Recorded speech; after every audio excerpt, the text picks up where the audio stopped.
You are Locked On Ole Miss, your daily podcast on the Ole Miss Rebels. Part of the Locked On Podcast Network, your team every day. Thanks again for making the Locked On Ole Miss podcast your first listen every day. We're free and available wherever you get your podcast, including on YouTube. We're part of the Locked On Podcast Network, your team every day. Hello, I'm Steven Willis, host of the Locked On Ole Miss podcast. He is John Macon Gillespie, publisher of Ole Miss on SI, and Ole Miss practice today, although Ole Miss on SI was not out there in that, but we do have some nuggets that we've gleaned from practice today. How you doing, John? Doing pretty well, Steven. How about yourself? I'm doing real well, especially with the coordinator snafu that happened to where the files get corrupted and all of that. But we found out anyway that Santarin Perkins, he's going to be kind of a Swiss Army knife of this defense. And my video this morning was about how, if Ole Miss has that super special year, it's probably because of this guy. Yeah, and that was one of my biggest takeaways from Pete's comments yesterday was, and I mean, rightfully so, he was asked a good bit about Santarin, and he obviously thinks highly of him, right? He thinks he's a very versatile guy who can do a lot of different things. Talked about him obviously rushing the passer, which we already kind of knew about, and he's athletic enough to drop into certain coverages, which obviously plays a big hand in what he can do defensively. So, I mean, he's obviously going to be a big piece of this defense this year. You could see at times some flashes of that last year, but he was obviously very young, still learning the system. I think this is the year where you see him really take a step. Oh, as for today's practice, like I said, there's not many notes that we have from him, but not many notes that anybody honestly has from him. But the main takeaway from today is Micah Davis was out on the field practicing. That was one of the two wide receivers that Ole Miss has been waiting on. He's out there. He's the transfer from Utah State. He's wearing number 4. He's got Quinshon's old jersey. My takeaway on this is I don't think he's going to end up on the rotation with the wide receivers, with the ones that Ole Miss have. But I do think that he has a chance to make an impact in the return game.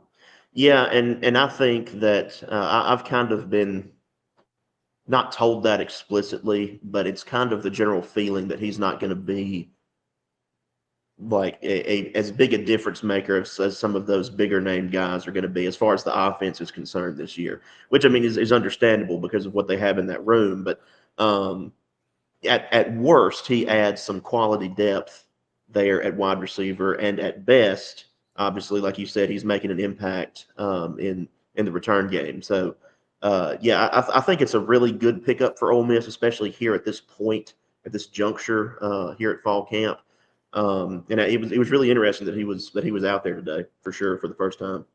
Yeah, if you remember going back to the Auburn game last year, the week before the Auburn game, Jordan Watkins broke his hand, and they had to put another return man back there. I think it was Dayton Wade, and this isn't a shot against Dayton. He's just trying to do something that he didn't normally do, and he struggled. And to the point where they just had to put Jordan Watkins back there with a broken hand to catch the football. And I think that Micah Davis is basically, if something like that happens again to where Jordan Watkins can't play, you're set in the punt return position. Yeah, and fans get really up in arms about return guys muffing punts or something like that, which I mean, obviously, yeah, it's a big deal, but it's really hard. It's not an easy job to have these guys crashing after you and track the ball in the air and then get a hold of it and everything. And it's even harder to do with a broken hand. That just kind of shows the situation that Ole Miss was in during that game, but it is a difficult role. And if you can have someone on your team who does it and does it well, that's obviously a big plus. The next takeaway from today's practice or whatnot is that TJ Dottery in his post practice was talking about how he was using some of the in-helmet communication. He was one of the ones that they were, for lack of a better word, vetting with because they haven't decided who that player is going to be at the moment. But that makes me think, A, Mike is going to wear the helmet technology, and B, TJ Dottery is playing well at the Mike position, which leads to the question, what is Paul doing now? Now you have to go out to practice and find out what Paul's doing and where he's lining up if Dottery is taking snaps in the middle of the defense. Yeah, it's a pretty interesting thing, right? I think that sometimes in our off-season conversations that we've kind of not necessarily glossed over, but we haven't paid a ton of attention to the linebackers because of all the stuff, all the great stuff Ole Miss gathered on the defensive line, and how the secondary is going to look. Those have been really the two primary focuses. But that's going to be a really big key for this defense this year, especially with whoever's wearing that in-helmet communication stuff, because that's honestly a game changer. Ole Miss's offense obviously goes really fast, but on defense, having that is, I think, a really, really crucial point of the season. And so you've obviously got to have somebody with that communication in their ear who you trust and is obviously playing well. And that bodes well for Dottery, that he's one of those guys that they're kind of testing that out with. And it honestly makes sense that he is being tested out and vetted to do that because he has been in the system for over a year. And Chris Paul has just got on campus in January. So he probably does have a little bit more comfort with what's going on in the system. The weird thing that I don't know, and I don't know that this is not happening, but Corey Coleman, it seems like he would be the fit. He's been the linebacker that's been around a long time. And who knows? I mean, he may be one of the guys that they're kind of testing out with that. I mean, we don't really know. I think we'll obviously know by week one, who that guy is. But he could be one of those guys, for sure. I mean, we'll have to wait and see. But I think obviously the staff and both sides of the football are still getting used to this too, right? I mean, they're trying to figure out what the best way is to make it work. Obviously, Jackson is going to be the guy who has the microphone in his ear on offense. But with defense, I mean, that was always going to be a little bit of a decision process. Charlie Watts Jr. basically said yesterday that the goal right now is to figure out what they can get away with. And I don't mean anything illegal, but what can the helmet technology be used specifically for? And what can you do without creating a paralysis of analysis type situation? So, yeah, this is going to be interesting because I do think that when Ole Miss kicks off against Furman, I guess, heck, man, it's about 3 weeks away until that happens. It's going to look more like an NFL game than a college game. And I think it's going to make some people – it's not going to put people off from watching it, but it's going to be kind of off-putting a little bit because of the way that you expect college games to look versus NFL games. Yeah, there's not going to be the whole – getting lined up and looking over to the sideline thing and, with the signs and the McDonald's logos and, movie characters on a sign that signifies a play. That's going to be a thing of the past. But I'm really interested to see how Ole Miss's offense uses it because they move lightning fast anyway. And I know that's really been a talking point that's been talked a lot about the last couple of weeks. But how much faster are they going to be able to move now with this? That's something I'm really interested to see. I don't know if they're going to necessarily move faster. What I think they're going to use it is they're going to get the clock, playoff on the same amount of time, but they're going to use those extra 3 or 4 seconds to give an identifying remark of the coverage to Jackson Dart before the snap. So maybe this might be the end of progressions as we know it, although they've been gone for quite a while. But it just come up to the line of scrimmage. They're trying to disguise the coverage. Charlie Watts is up in the top of the stadium. The eye in the sky does not lie. And he's like, hey, Jordan Watkins got one-on-one. Trey Harris this time has single coverage. Yeah, which obviously that's going to be huge, right? I mean, the wide receiver room was dangerous enough as it is, but you throw in that variable and it's going to be a difference maker. Yeah, it should be pretty interesting indeed. When we come back on the Locked On Ole Miss podcast with John Macon Gillespie, we will talk about the 2024 football season and wonder a little bit out loud, does Ole Miss have a realistic shot of selling out every single game this season? But first, Game Time is your place to get these Ole Miss tickets. They have killer last-minute deals, all-in prices, views from receipts, the lowest price guarantee. Game Time takes the guesswork out of buying Ole Miss tickets. There's not a bad seat in Vaught-Hemingway Stadium. But with Game Time, you can check out exactly what the view is from that seat. before you buy the tickets.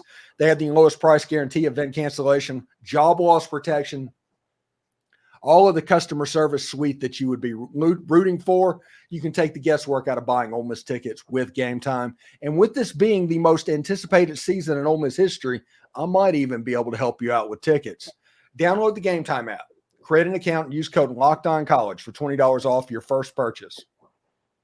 Terms apply. Again, create an account and redeem code LOCKEDONCOLLEGE for $20 off. Download Game Time today. Last minute tickets, lowest price guaranteed. I love sports. I love them so much. I never want them to stop. But as the playoffs wind down, we get fewer and fewer games, and the sports just stop sportsing the way we want them to. But FanDuel lets me keep the sports going whenever I want. All I have to do is open the app, dream up any bets, anytime I am in the mood.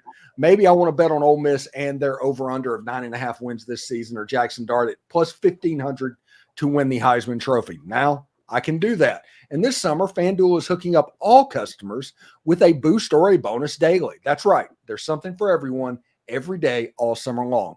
So head on over to FanDuel and start making the most out of your summer. FanDuel is an official sports betting partner of Major League Baseball.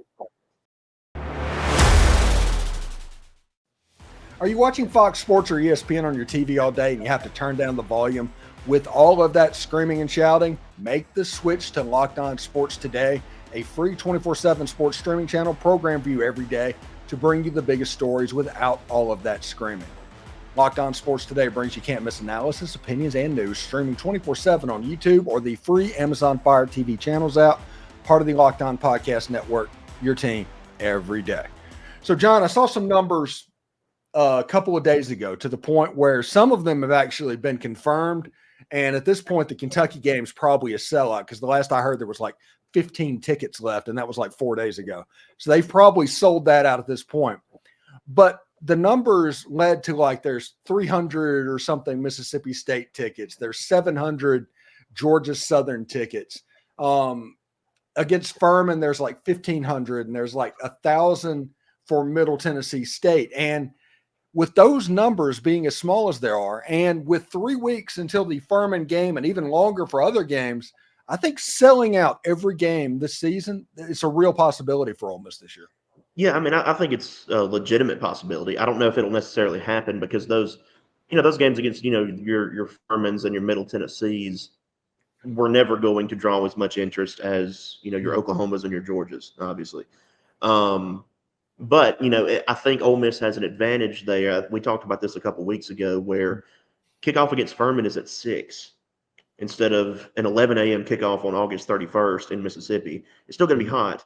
But again, it's not going to be as miserable as it would be with an early kick. So I think that's a little bit of an advantage. It wouldn't really surprise me if they sold out all these games for sure. I mean, but obviously the biggest hill to climb is going to be Furman. I think that kind of goes without saying. But it'll be interesting to see. And as far as Furman goes, I mean, I know that's not what. This part isn't exactly what we're talking about, but you and I are on the same page that they should wear the new white uniforms in the season opener, right? Yeah. Yes. I think with the blue helmet, I think they need to save the all white look for a bigger game, but wear the blue helmet with the white jersey and the white pants. I think it's a golden opportunity. I don't know that they'll do it because Ole Miss obviously, is not known for wearing white at home. I think you told me they may have done it under Vault. But I'm not 100% sure. But I don't know that they'll do it. But to me, it makes a ton of sense because it's a whiteout game for the fans, and they would get to see those uniforms in a home environment. But that's just me. Yeah, my father told me stories of Johnny Vaught and his uniform thing, which is amazing that this was a thing back in the 1950s, but it was. Ole Miss was the first Oregon. I don't think people even realized that was the case, but Johnny Vaught just wore whatever uniform he was doing the best in because he was an extremely superstitious guy. So if he went on the road and beat somebody in white, there was a good chance he could come back wearing white at home. Well, that makes sense, I guess, from a superstition standpoint, and two, way off track here, but it kind of does make sense for Ole Miss to have been an early team to have those different uniform things because, I mean, they have the red and the blue colors can stand alone by themselves on a jersey, and it makes sense. Not every school has that. Yeah, if you go back to when Steve Sloan was the coach at Ole Miss, this is in the late 70s, early 80s. Ole Miss had their navy blue and their red jersey, which everybody knows about, but they also had white jerseys with the navy blue numbers and white jerseys with the red numbers. They had 4 different main uniform combinations. They didn't change the pants and the helmet and all of that stuff, but they were really quick to where Ole Miss fans have always been asking, I wonder what we're going to be wearing today. That's something that Ole Miss fans have asked for 50 years. Yeah. I mean, I remember it vividly as a child, wondering if the season opener was going to feature the red jersey or the navy, or something like that, and I always found it interesting, when it would pop up on TV, and I would, immediately be able to tell. Yeah, it's just really, really cool memories like that. But that, like you said, that was a big part of me growing up around Ole Miss was wondering that. Yeah, and me as a kid, because Steve Sloan had the Navy helmets. He had Navy helmets back in '82, and then Billy Brewer brought in the powder helmets. And the powder helmet with the navy blue jersey, that is an underrated uniform in Ole Miss's arsenal. People don't like it because it's 2 different shades of blue, but I'm telling you, it looks good. And I think that Ole Miss, with the numbers on the side of the helmet and a navy jersey against Georgia, is the way to go this year. Yeah, I can get behind that. Seriously, I understand why people say, okay, it doesn't look good because it's 2 different shades of blue. But to me, it does look good because it's 2 different shades of blue and because of the school history that's behind it. To me, the history behind it is the reason that it's not just permissible, but should be promoted, in my opinion, is because of that, because of those days. And it's not something that's done. I mean, they've done it against Vanderbilt and stuff like that. But I mean, I think breaking it out against Georgia would make a lot of sense for sure. Yeah. And at a night game, the navy blue at night hits different. Yeah, I mean, if you go back and look at those, the most recent one, I guess, of that was Ole Miss against Georgia Tech last year. The pictures from that game are insane. Obviously, Ole Miss's photo team is really good too, but I mean, the uniform under those lights, the navy helmet and the navy jersey was pretty spectacular. I came across some of those pictures the other day, and I was like, wow, that's that really pops under those night lights.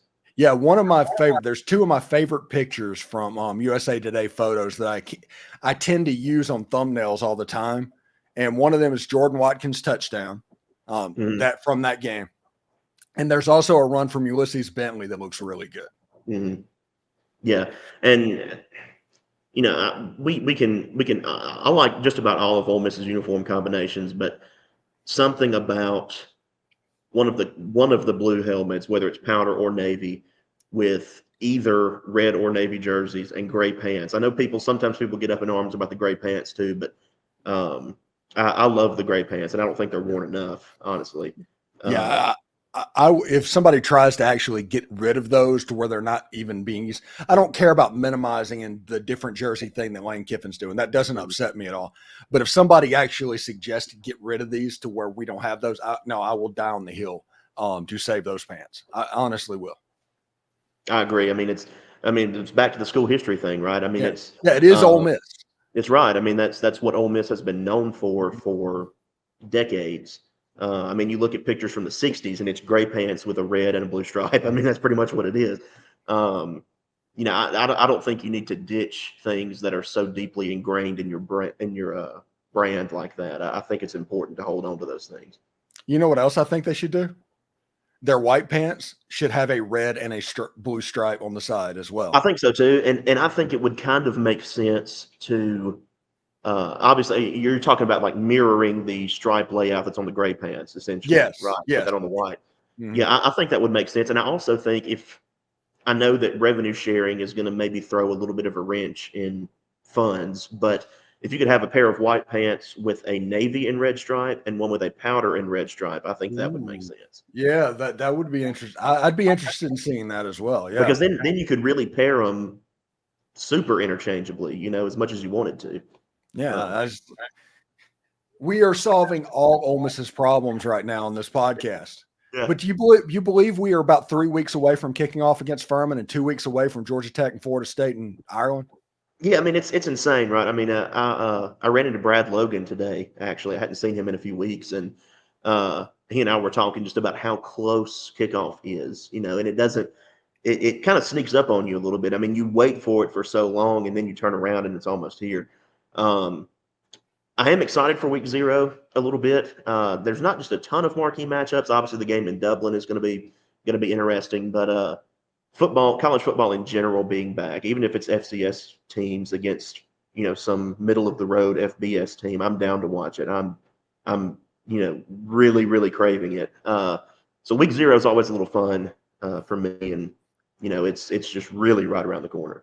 And next weekend, August 17th, that weekend, there's usually high school football games that I watch. They'll be on ESPN. And so it's legitimately here. This is the last weekend with only NFL preseason that you need. After this, it is full go. Yeah. Yeah. And it's exciting for sure. I mean, every year when football season ends, I miss it. Just from an emotional standpoint. I mean, because it's so much of the enjoyment in my life, something I enjoy so much, is wrapped up in college football. And I kind of spend the days, and you're the same way, I'm sure, counting down until the next season. I mean, it's really exciting that it's almost here. Thanks again for making the Locked On Ole Miss podcast your first listen. We have the most perspective surrounding Ole Miss sports, and it's one of the many reasons why we are the #1 Ole Miss podcast out there. Thank you for your support on that. And now you can become a Locked On Ole Miss insider. What is that? Well, it's soon to be the best way to follow Ole Miss sports, and certainly the easiest. It's a texting program. You can ask John about it, where you have everything. You choose to be notified of everything relevant that Ole Miss sports has going on with a text message. No message boards full of trolls to do with. And the best part is a 14-day free trial. We're going to add perks as it grows, and it is the only way to interact with the show and have like questions on the broadcast and all of that. The link is down in the description. And if you use promo code Fall Camp, you can get the next 3 months for about $1 a month. Anyway, John, what do you have going on over the next couple of days? Still going to be some fall camp stuff. Obviously, I mean, there's not going to be just a ton of stuff like that over the weekend, but some media availabilities from this past week. There's a couple of other angles I kind of want to attack on some of those quotes over the weekend. That'll kind of tide us over until Monday when things continue to go forward. And it's a really interesting. I mean, I know we don't get a ton of access with camp, but it's still really interesting to kind of talk to these guys and pick their brains a little bit. So it should be fun. John Macon Gillespie from Ole Miss on SI. Go check them out as well. John, have a good one, bud, and we'll talk to you next week. All right. Thank you, Steven.